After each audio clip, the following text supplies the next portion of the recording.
Hey, journaliste, préserve ta crédibilité. Parce que quand un journaliste perd sa crédibilité, vaut mieux qu'il renonce à son métier.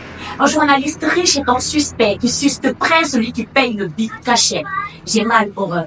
Pardonnez-les, Père Destin. Ils ont trahi leur passion pour de l'oseille. Ils se nourrissent de l'argent des gens en parasitant les nouvelles. Pendant que le pays manque d'eau et de pompiers, eux, ils mettent du feu à leurs papiers.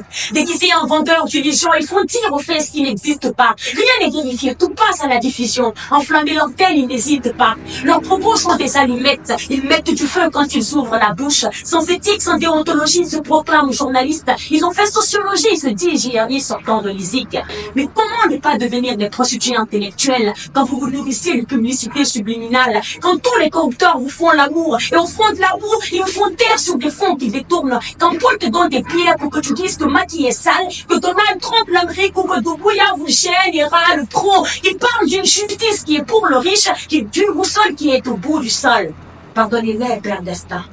Pour des millions, ils sont prêts à salir des noms, à trahir leur passion et en plus d'inspiration. Ce sont des journalistes de l'intelligence artificielle, des journalistes kleptomanes, des journalistes plagistes. Ils ne savent que dérober les enrobés des autres, de reporter des reportages pleins de fautes. D'ailleurs, dans leurs propos, tout est volé, copié-collé. Ils ne révèlent que des mensonges, des vérités oubliées. Mais changez de métier et devenez des griots, car à la télé, vous ne chantez que des louanges. D'ailleurs, c'est plateau TV ou plateau du marché. Vous vendez tout, même votre dignité, si ça peut marcher.